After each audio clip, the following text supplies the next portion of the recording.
तो चलिए शुरू करते हैं। तर राम मंडळी, आपण निघालो तर मस्तपैकी सावरगावला कटिंग वगैरे करायला. तर पाहू शकता मस्त वगैरे नाईट झाली होती, अंधार वगैरे झाला होता. तर आपण निघालो तर अंधाराचंच कटिंग करायला. तर अंकुश शेट म्हणले जाऊ आता कटिंग करायला, का तर घरी पण काही करमत नव्हतं, लवकर आलो होतो कामाहून. तर आम्ही निघालो होतो सावरगावला कटिंग वगैरे करायला. तर आम्ही जाऊ आता का कटिंग वगैरे कराय. तर मित्रांनो, थंडी पण जास्तच खूपच पडत ती, पण लई पण टाईम झाला नव्हता. तर 5-6 वाजले होते, पण थंडी तशीच जास्त झाली होती. तर अजून तर थंडीचे दिवस यायचेच राहिले, तर थंडी पण खूपच वाजत होती. तरी पण आम्ही निघालो होतो सावरगावला. तर आलो होतो आम्ही सावरगावला कटिंग वगैरे करायला. तरी तो कॉर्नर होता, तर अंकामध्ये दमाने सावकाश घेत तर पुढे इकडे तिकडे बघून गाडी काढली सावरगाव. अच्छा, हमको सिखा रही डायरेक्ट घटंग्रा पॉइंटला आपण तिकडं कटिंग करतो, का तर दत्तकृपावर आपलं कंपल्सरी तिथंच कटिंग करत असते आणि ओळखीचं पण आहे तिथं. तर आपण जाऊ आता दत्तकृपावर. तर पाहू शकता मित्रांनो सावरगाव कसा आहे नाईट व्ह्यू. तर तुम्ही पाहू शकता कसा आहे. तर आपण जाऊ मस्तपैकी दत्तकृपावर कटिंग करायला. तर जाऊ आता मित्रांनो.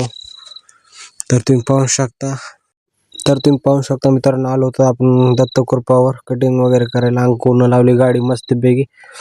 तर जाऊ आता कटिंग करायला. तर पाहू शकता तुम्ही दत्तकृपा घटंग्रा पॉईंटला आहे हे दुकान.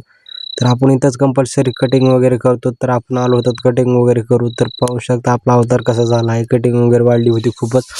तर आलेल्या अंकुश शेटने नंबर लावला कटिंग वगैरे करायला. तर पाहू शकता मस्तपैकी आपण फोटोशूट वगैरे काढू म्हटलं इथं. थोडाफार फोटोशूट वगैरे केला थोडाफार.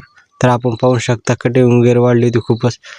तर आपण पण बसलो होतो कटिंग वगैरे करायला. तर आपण याला विचारत होते कटिंग वगैरे कसं करायचं. तर आपण सांगितले असे करा म्हणून कटिंग. तर आपली कटिंग वगैरे स्टार्ट केलं होतं त्यांनी.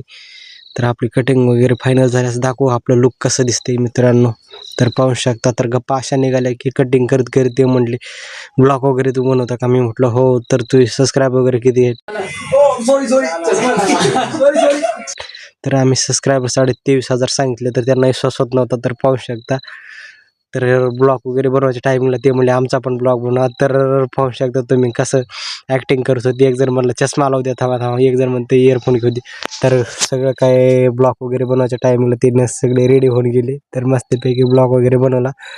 तर खूप कटिंग करायला गेलो तर खूपच मजा आली, का तर त्यांना विश्वास होत नव्हता की आपले 23,000 23,500 सबस्क्रायबर असतील.